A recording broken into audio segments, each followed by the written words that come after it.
you.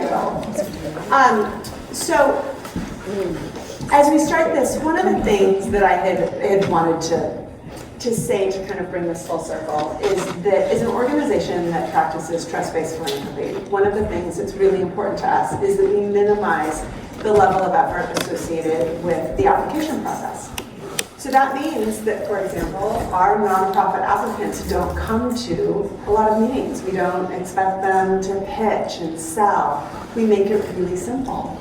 But what it also means is that we sometimes don't get the level of insight that we're going to get from our 3 grant partners tonight.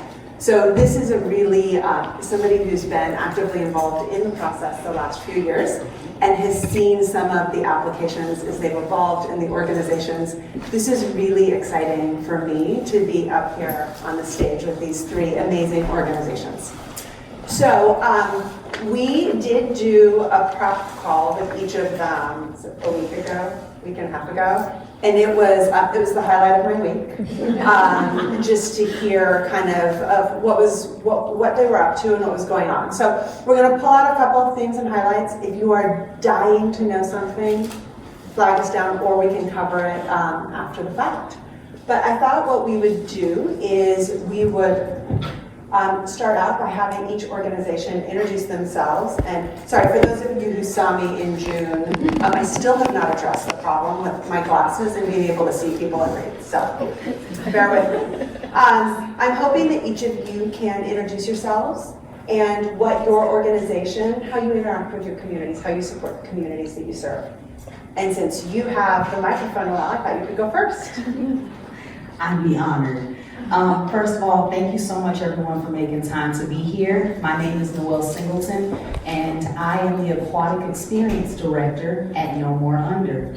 No More Under is a 501c3, and we promote water safety throughout the nation. We just recently passed Uri's Law, which means Washington State will celebrate its very first ever Water Safety Day. Water Safety Day is March, Madam? I think it's 16th. March 16th. Thank you. And guess what? When in doubt, just think March into safety. We're celebrating water safety the entire month. Don't worry about the date. We'll make sure that you all know. But we're so excited to be here. And how do we connect to the community? We connect to the community by breaking down the barriers that would normally prevent equity and equality within the aquatic space. So what does that mean? That means we are making sure that there's affordable swim lessons available to every man, woman, and child within our state. We are working on making sure that each household has the same number of life jackets for the people who live in the home. So we are the community. We're mothers, we're fathers, we're sisters, we're brothers, and we're just out here fighting to make sure every child is safe. Thank you. Hola, good evening. My name is Geri Garcia Castillo. I am the founder and executive director of Mujer Al Volante, the organization helping the immigrant, asylum, and refugee women to take the steering wheel of their lives. Yes.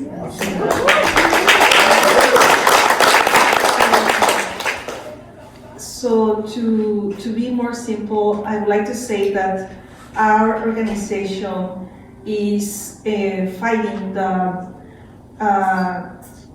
inequity related to transportation. So we are doing transportation justice for low-income mothers, especially, and we are focusing on immigrant, refugee, and asylum women, not only for the Latinx community, but also we are serving other communities like Afghan women and French speakers from many countries from Africa, and also women that speaks Arabic, that where countries is prohibited for a women to drive. Wow.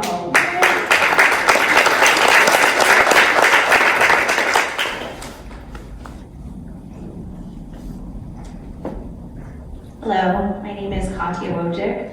I'm the co-founder and executive director of Project Be Free. It's good to be back here for a second year.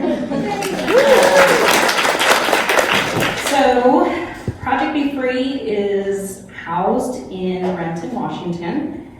However, our work, we serve individuals from, seems like far and wide, and it tends to grow day by day. Right now, we are serving individuals in King County as well as Pierce County. And we also tend to see people all the way from Olympia to Snohomish County as well. Project Be Free is a nonprofit that supports and helps individuals that are experiencing domestic violence crisis. I would really say that Project Be Free, and I think our team will say this as well, that we're really a bridge for not only our community, but for our law enforcement. I told myself I wasn't gonna get crowned today. I'm not gonna do it. All right. So here we go. You got it. We are partnered a year now with Renton Police Department. We serve alongside the Renton Police Department and go into people's homes when people are in crisis. And recently, as of August 1, we partnered with Newcastle Police Department, so we're there as well. And spoiler alert, I'll tell you a little secret. This hasn't been put on social media, but we are partnered with Kent Police Department as November 1. We're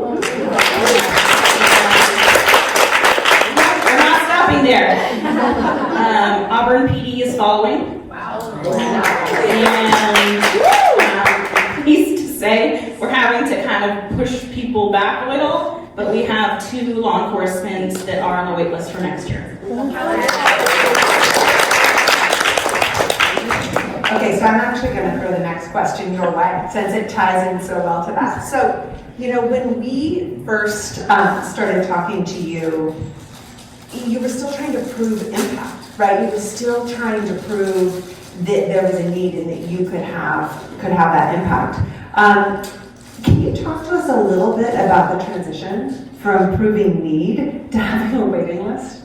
I mean, that is not insignificant. And how has that affected your perception of funding, right? So any assumptions that you had going into starting this organization and where you stand today? Yeah, such a big question. In reflection, I would say when I first applied for the Impact 100 grant last year, it was very much like a plea, as like, please believe us that we can do the work.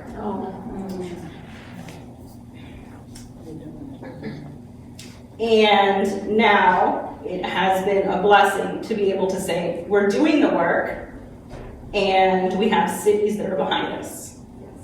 I will say something that has been really a blessing, and I think Joelle and I will resonate. By the way, Joelle's my partner, he's the co-founder.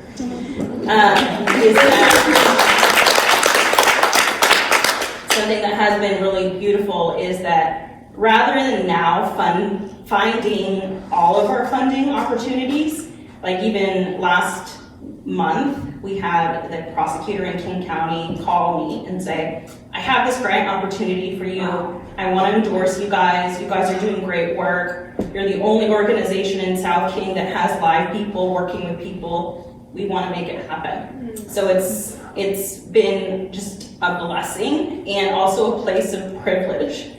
Also a place of we as a team know that there is power in the work that we do, and we feel very blessed to be able to continue our mission.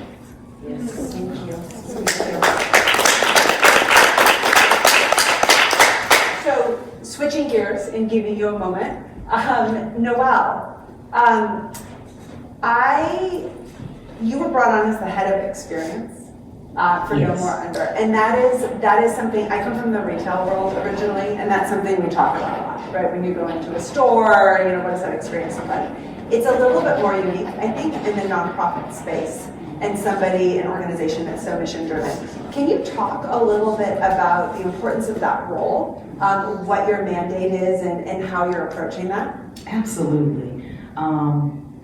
I feel like I need to say something extra because that was so powerful. Yeah. I just, can I? Absolutely. So I don't know if you guys know this, but I do a lot of work in the community, and I don't know, just on a whim, if you've ever called the state of Washington's clear hotline for domestic violence, it is awful. Some of those women never get a call back, or men, they never get a call back. Some of these organizations have a waiting list to talk to an attorney that are 8 months long. So you have people being abused right now who don't have anybody to talk to. So what they are doing is, and it's funny because even though our organizations have two totally different demographics, what she's doing is keeping families together, and then what I'm doing is bringing in the experience to make sure that family can stay together, okay? So I'm grateful for everyone. We have so many families, even in the water safety space, who are just, they're going through things and they need help, and now we got it. So there we go, okay? Now. Okay, Elizabeth, ask me again. Somebody may have to do it for me. You wanted to know what It's the about experience role, what does that it role mean? means exactly, and how does that tie in? So in aquatics, how many people in here have had swim lessons? It's okay. Okay, very good, very good. How many people can tell me the name of their swim coach right now? Wow, you see the difference in the hands? Madeline, you don't count. Do you see the difference in hands that popped up? That's because of the experience that they have. When I work with a client, they know my name, they know my phone number. Sometimes years later, they send me letters saying, hey, Coach Newell, I just want you to know that one time where you helped me work through this, and now I got my own organization and I just got accepted here. Best job in the world. My whole job is to connect with people and make sure that everyone who participates in a No More Under program feels seen, feels heard, feels validated, and ultimately can feel safe in the water. We're preparing them with life skills so that they know how to respond when they're in a situation of need. So that's what the Aquatic Experience Director is. I can still run a swim program, I can teach swim lessons, I can teach water safety, I can do it all. But I'm here to make sure that every program that we run, that those swimmers know exactly who the coach is who took time out of their day to teach them how to save their own lives. That's what we do.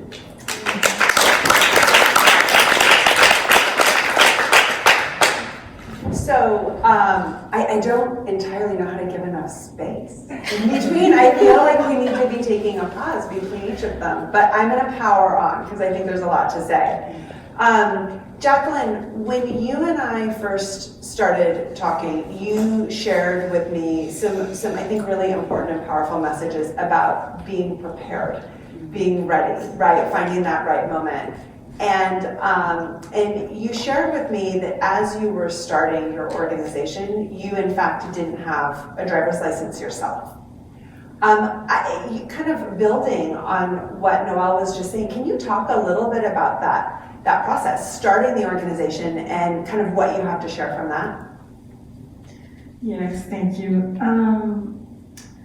Yes, I founded the organization back in 2012, gathering the moms of my apartment complex because they wanted to learn more about their rights. I was very passionate about giving birth information, your options beyond hospitals, because that information was, the Latina mothers didn't have access to that kind of information. And I was a new mother and I was learning a lot. And so my nurse asked me to share that information with other Latino moms. So the community clinic started referring the moms to my house. To my apartment. So, and I was like, I was very happy because I was making new friends. I was new to the country, I was new to the city, and I was like, oh my gosh, they are coming to my house. So I discovered that husbands, partners, or friends were the people giving them a right to come to my house because most of them didn't have their license. And when they invited me to other places, I said, I don't have a driver's license either. So you have to come to my house if we want to continue doing those meetings to share information about breastfeeding and what are your rights when you are in a hospital to have a baby, that you have the right to ask for more information and not just a C-section. So I was pretty passionate about those topics, and then just started thinking about all these things like isolation and depression and being new in a new country, in a new culture, and everything. It was new to me. And I just started feeling like I need to do something to help myself, but help those mothers that are my friends now. So I was like, just that empathy, because we developed a strong connection. So I started like, you know what, let's do something. Let's find out how we can do something together so we can get the driver license and we can help other women. So when I hosted the first program or the first workshops to help other women to get a driver license, I didn't have a driver license. And I was like, I tried to help other women to get a driver license, but I don't have a driver license. And then so I meet friends that they believe in me, so they volunteer for the program to teach all the knowledge part of the components, because I was like, I cannot teach this because I don't have a driver license, but I want to help other women. So I was part of the first cohort as a coordinator of the program, totally as a volunteer. And when we finished that class, for several weeks later, I just got my driver license. I was at the same time that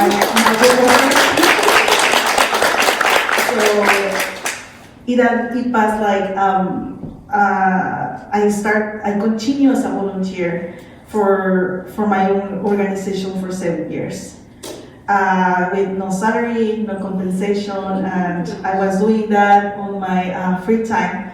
I was working 4 part-time jobs at some time, and I was working then 2 full-time jobs plus Mujer Al Volante. So it was a long process that I was begging for someone to believe in the organization and to believe in me, because I was the only one that was totally committed to do that. So it was until 2019 when we got a significant grant that the board just formally hired me an executive director with a kind of a compensation.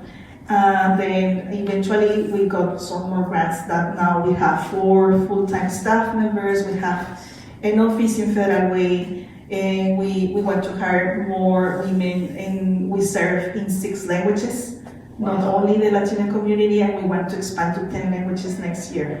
So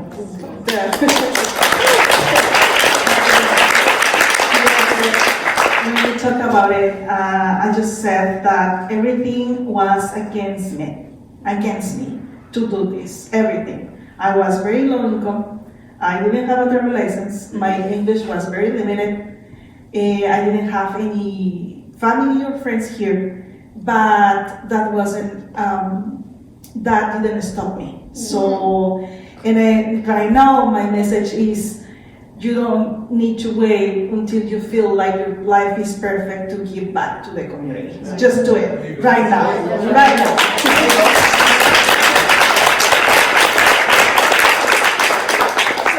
To put you on the spot a little bit, how many women do you think you've supported through this process, or how many years have you been doing this? I mean, the lives, not just the women that you're supporting, but their family and their communities. Yeah. I hate to ask you to quantify, but I just have to know. Yeah, I have like a guess. Yeah. So for an example, for my first group, it was, I named it Círculo de Mamás Seattle, like Seattle Moms Group, and I think 100 women came to my apartment to meet, and then one day I just find out, why I'm doing this? I don't know. Because many women started coming to my apartment complex, and nobody was paying me for anything. And I was just buying snacks and printing materials and having a lot of discussions and fights in that with a small child. And with my baby. Yeah.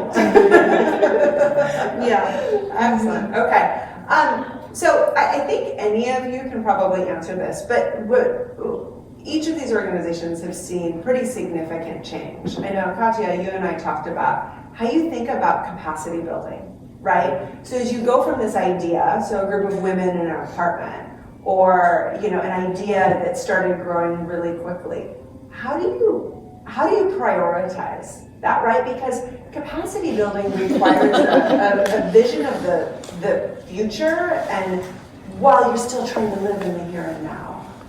So I'll let anyone take that. First of all, I'm just going to say the answer is it's hard. Okay, it is hard. As you just heard, this woman eats, breathes, lives, sleeps this work. This is her life. And the same goes for all of us up here. So right now for No More Under, we have our partnership with the YMCA, and this year I think we provided over 200 swim scholarships. We have served over 700 swimmers, so that's almost 3,500 swim lessons that we've offered that are usually free to the community. Not only do we teach them, we provide goggles, we provide swim caps, we provide towels, we do our best to eliminate any possible reason that would keep a person from showing up. We provide gas cards. Gas is $5, over $5 an hour. You're talking about barriers and not having a car. How are you gonna get the kids, how are you gonna get to swim practice and get back home? On the bus? Yeah.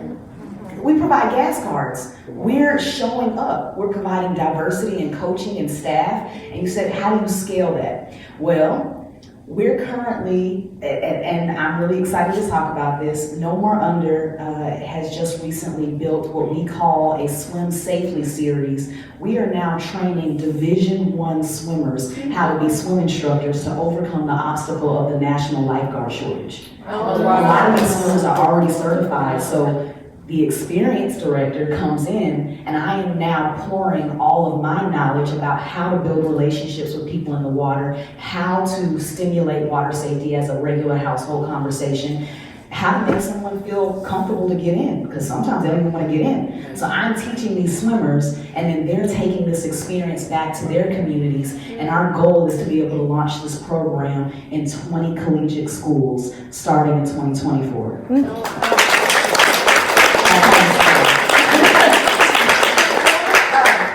I want to hear what you have to say on this, Katya, but I want to take one little side journey on this.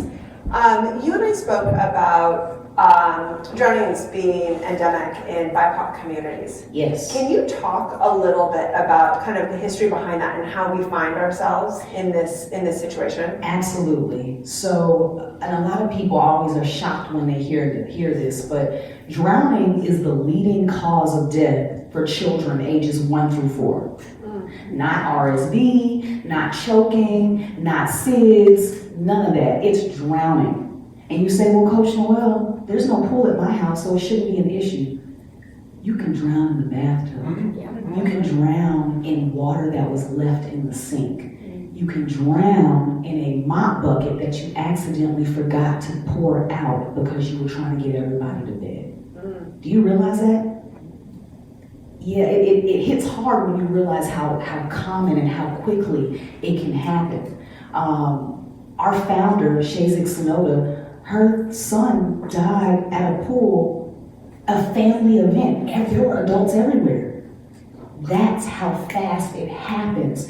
And we talk about vaccinating our children. We want to protect them from, COVID and rubella and all these other things. But who's protecting our children from drowning?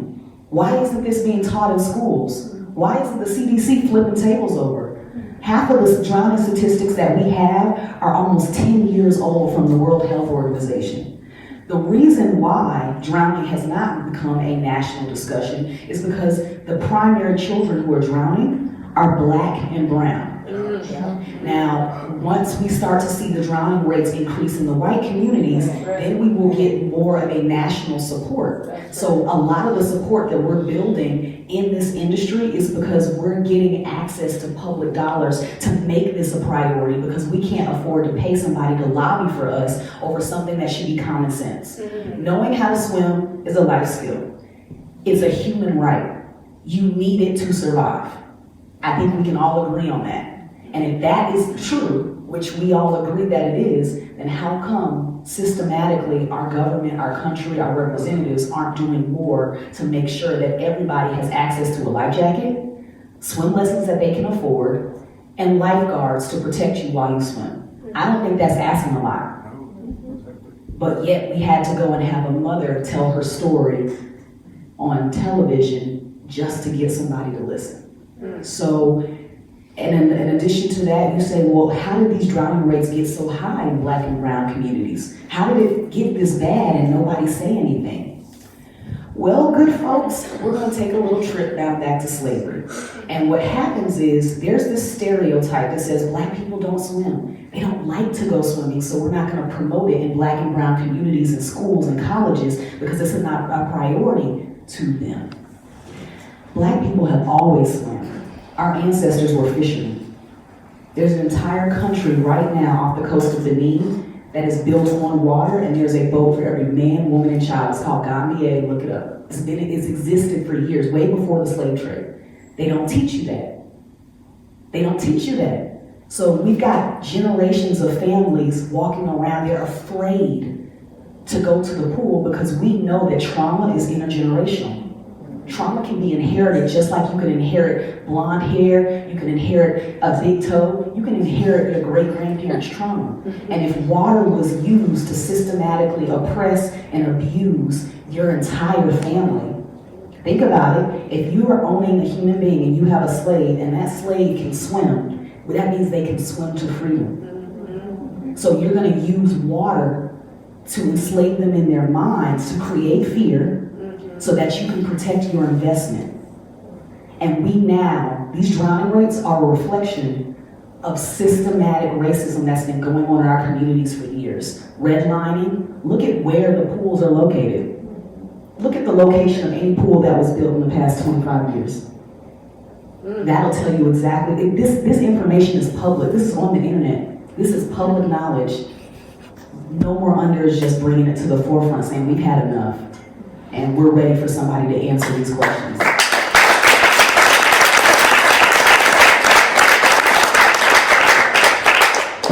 Thank you. So stepping back to the original question, which I think this is really hard. We're just gonna keep powering on. I'd like to talk again about capacity building. Right, so how you, as you bring on all of these organizations, all of these partnerships, how do you build the capacity from an organization that is so new and growing so quickly? Yeah, also a big question. I feel like one of the things that we at Project Be Free really want to keep in the forefront when we do the hiring process and when we bring on team members is really making sure that we are mindful of each individual that is part of our staff, our contractors, their mental health. We are asking our contractors and our workers and our staff and leadership to play roles that, are hard at times. Oftentimes people think about working with survivors and working with families and thinking like, oh, that's gotta be a really feel-good job. And the reality is, I'm here to tell you, sometimes survivors are mean. I mean, sometimes they're not in the best spaces and we get that. But also, we want to make sure to be able to protect our staff and our workers, people that are my team, our team, to be able to also understand that we don't want to burn anybody out. We don't want to create instances where there's compassion fatigue, because a lot of our team members have their own stories, have their own domestic violence stories. We're talking about intergenerational trauma. Sometimes we might show up to a house or get on a call and not realize that we're about to trigger ourselves. Here comes our own stuff, right? Sometimes things are unresolved. So we hope to really create an environment at Project Be Free to have other organizations look at us and be like, wow, why does your staff stay there? And we want to be able to show that people stay in places where they feel respected, where they feel nurtured, where they feel they can grow, they can flourish. And that's really what we feel like what capacity building is like really instilling the value of team. I will say, I met with our new mental health intern on Monday, and on Monday, and then Tuesday I met her in person. And when I met with her in person, I asked her name is Carly. I said, Carly, what do you think of our team? Like, she met us all on Zoom, and she goes, you guys feel like a family. You guys are all like joking with each other, like having side jokes, talking in Spanish, talking in English. I mean, you guys are like a blend of people that I can really see myself a part of. And I really feel like in order to do the hard work that Project Be Free does, and to go into some of those really broken down families and situations, we need to be able to be a mirror as a family to know that people can trust us. Yes.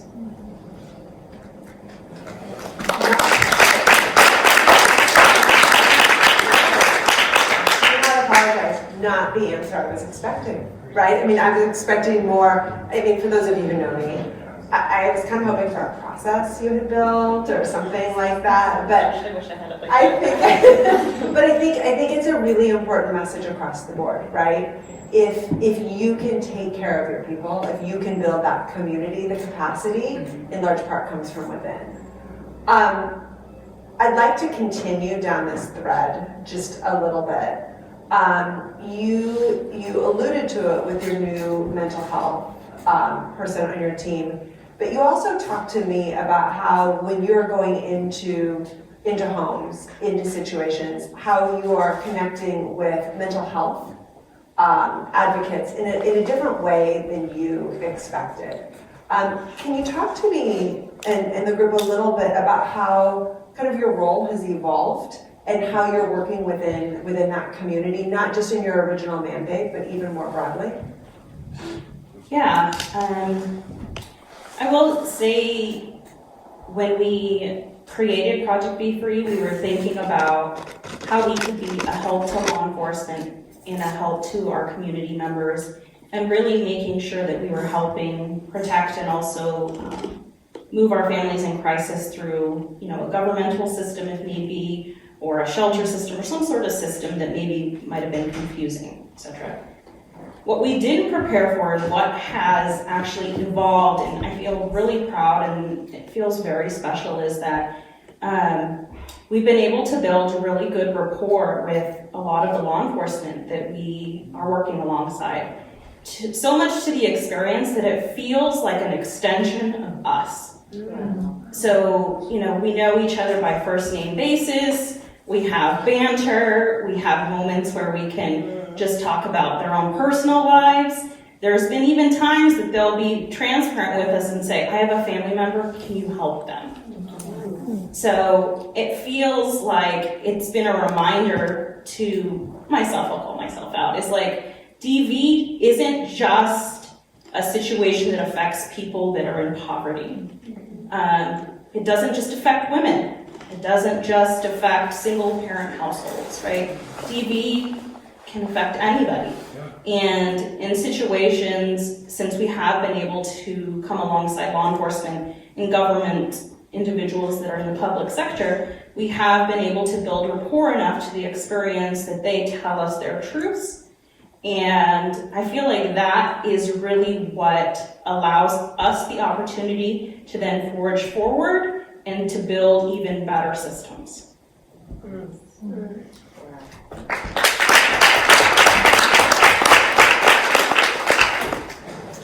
Have you, and this is kind of to the group, how do you think about advocacy within this? Because we just heard what some of what Project Be Free has done. You clearly are connecting in a variety of different systems. I know, Jacqueline, you talked to me a little bit about how, and I'm experiencing it myself right now, stay off the roads. I'm a 15 and a 16-year-old. It's not pretty, how difficult it is to get a driver's license. Can you spend a moment to talk about how advocacy fits into your mandate, your work? I guess I'll go first. We're here. So I feel like advocacy has evolved for us as a team. I think before advocacy, maybe I'll just say for myself, advocacy was sitting in a room with people in government, people in power, people in that had the ability to make laws, etc. And just being more of a fly on the wall of just like, let me hear what they're gonna say, then we can talk about it in my own community. But it's now to the experience of, I think I recognized this when we were sitting at the table at the Kent Police Department, the chief and sergeant. One of our team members, Joelle, and I were at the table.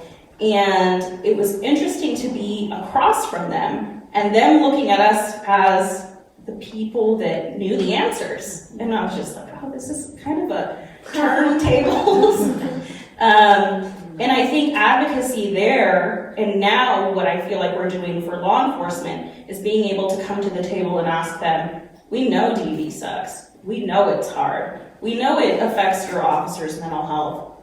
They're the ones that are moving a lot of the situation.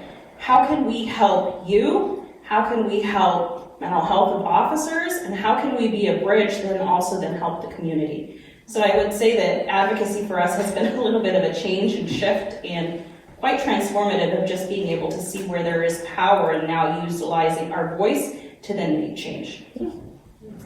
Thank you.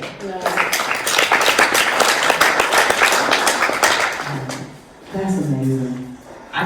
All I can say is wow. Like, I'm so honored to be sitting next to you both.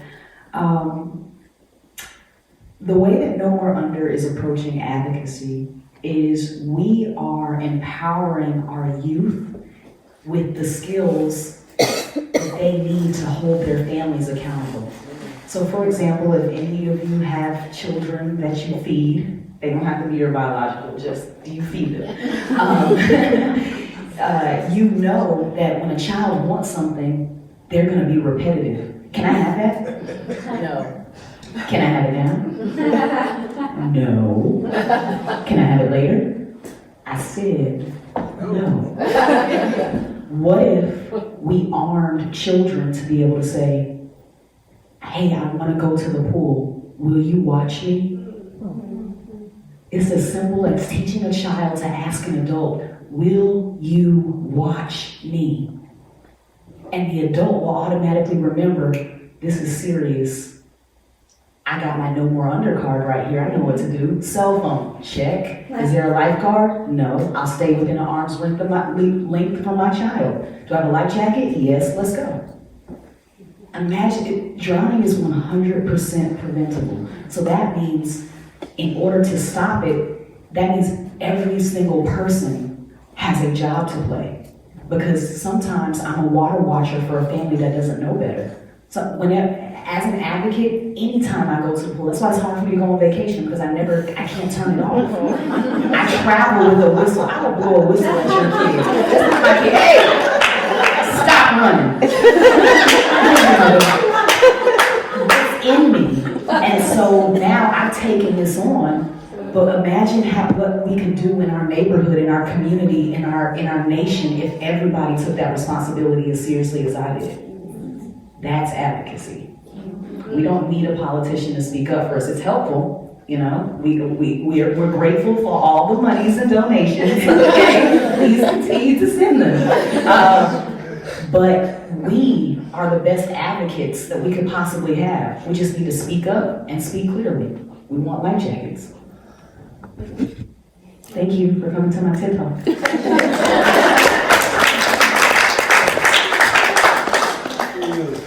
And for Mujer Al Volante, we have different components to do advocacy. One of those, the most important one, is when we share important information to the women we serve and saying, so what language do you speak? So Dari, Pashto, Arabic, French. So do you know that in the district that we live, especially in Fairway, we speak more than 112 languages. Yes. And the Department of Licensing translated the materials and driver's guide only into 7 languages. So you have the right and you have the responsibility to call the Department of Licensing like a child. I need my materials, I need my driver's guide in Dari, I need my driver's guide in Arabic. And send them an email, ask that for your community. And this is part of our program as well, to share this important information and encourage them to do by their own communities. And the other component we have for advocacy is we have this direct communication, and we are contracting with Department of Licensing, and we are in constant conversations about what we need to change. And as on my perspective is, I want to feel like successful when Mujer Al Volante is no more needed here in the state. I don't want to see like our 50th anniversary and things are the same. 50 years anniversary and nothing changed. So our work is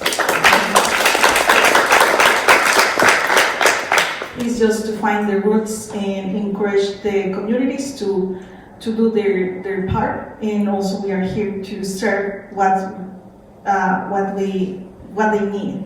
And so this is the two components for the advocacy. Thank you. Yeah. So you definitely or out of this job, the many hats you wear. One of the things that I've been involved in the grant review process for 4 years now, looking forward to our 5th, and one of the things that we've seen a lot more in the last few years is organizations applying as coalitions. We're seeing the applications themselves have a lot more reference to other organizations that they're partnering with, a lot more collaboration. And in all honesty, we're toying with what that means for the application process for this year. I'm curious about how each of you thinks about collaboration and partnership. I'm sure there's always more opportunity than there are resources, but how do you think about that? And that one is to anyone. Okay, I can start myself. We do several collaborations and with other organizations to serve. For an example, that we're expanding to serve more languages. We do partnerships and collaborations with organizations that serves different communities. So we can work together to serve, for an example, the Afghan community, the Kurdish or the Arabic-speaking communities. And so collaborations are always super important because and then also you will have the opportunity to learn more about what changes you need to do in order to serve better the community you are serving. Mm-hmm. So from the most simple things or most important things when we do the Afghan or the Arabic program, we have to have halal food. We have to have cultural respect for all of those details. So collaborations and partnerships are very important in different levels, and sometimes we have to partner with government to do some changes, systematic changes. Sometimes we have to, or we want to partner just community members and community grassroots as well. So it's at the different levels, but it's always with the goal to serve better the community. Mm-hmm.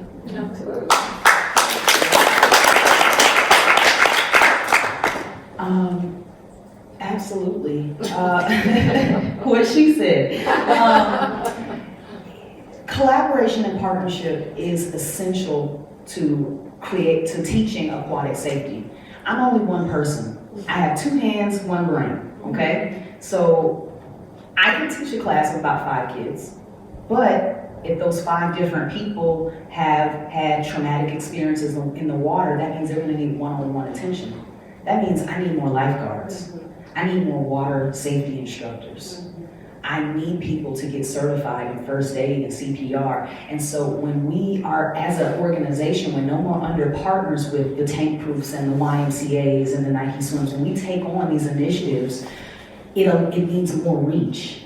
It means now I just went from being able to teach 5 people in a group of swim lessons to 100 in 30 minutes. We have to have partnership, and we need it. And the thing is, what we're fighting for is something that benefits everybody. So let's do this. Let's get on board. Yes.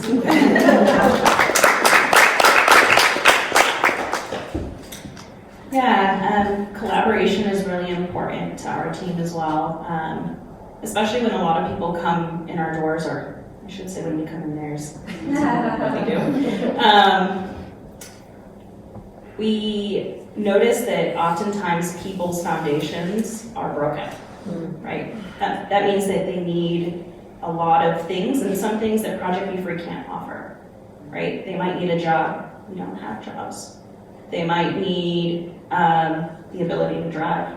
We can't. We're not driving instructors, right? So it's important for us to be able to network with other organizations, so then when people start naming to us what their needs are, we can be the one to say, here's a connection, here's a connection, here's a connection. So then they don't have to forge that experience on their own, because that's where people fall through the cracks. That's awesome. So, since we're talking about collaborations and partnerships, do you have access to somebody who's teaching water safety to the families you're representing? Or talking about water safety in the households? Not yet. Not yet? Okay, and what about you?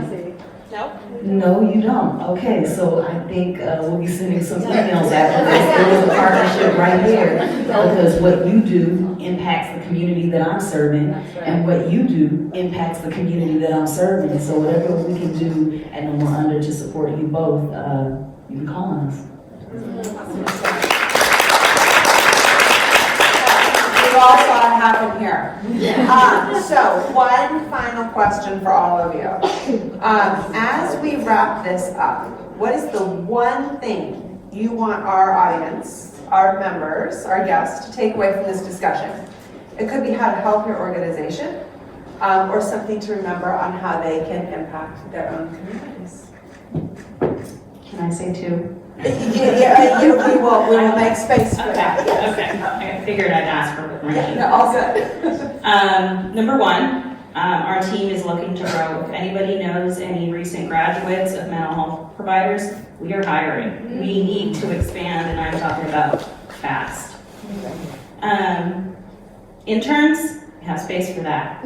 New licensed professionals, we have space for that. Fully licensed professionals, we have space for that. So that's my little pitch. Number two, and I learned this recently when sitting with HR at the Renton City Hall, is that tax dollars go somewhere, right? And I didn't realize where they went. And I didn't realize that cities have the choice, and people in cities have the choice of where those dollars go. Thankfully, the HR person at Renton was transparent with me and said, last year, things didn't go so well because they went through a place of equality.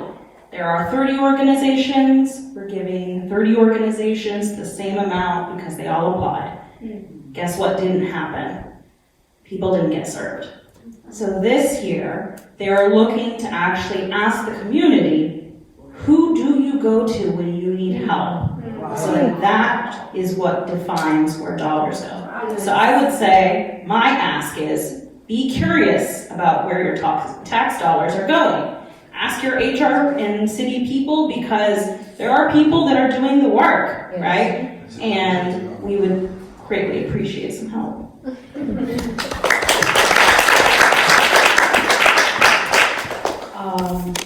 And I think for me, one, I want everybody to know that drowning is preventable.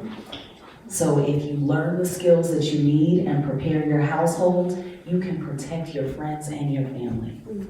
That's what I want you to remember. And then the other thing is the revolution is being televised. So that means we need all of you to get on your social media and make sure you're following No More Under. We're on Facebook, we're on Instagram. That way you can stay connected to the events that are happening in our community. Water Safety Day, Water Safety Month, we want all of you there. The more people that come and make this louder, the more people we can save. And we want your support. Donations are great. If you're coming to hand out life jackets, that's great. If you're just coming on deck to hand out water safety badges and talk with parents, give us a call. But we're here, we're active, and we're really grateful for the support of the Impact 100.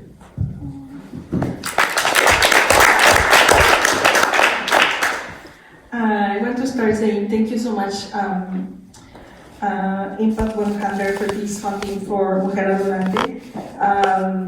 As you know, when you are outside of Seattle, getting funding and resources is so hard. So we are in Federal Way area, but women from Seattle, from Everett, from Linwood, from three counties start coming into Federal Way to get our service.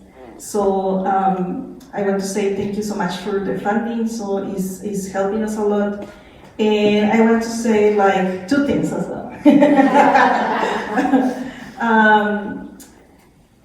At the beginning, I said that Mujer Al Volante is an organization helping immigrant, refugee, and asylum women to take the steering wheel of their lives.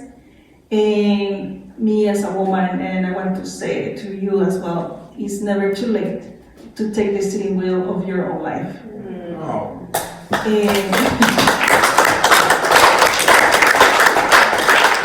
And you don't have to wait until your life is perfect to give back. So, as many organizations like us, we always need funding, we are always in need of support, but for me, the most important thing to share is that we have to give back if we want to see a better world. So, thank you so much.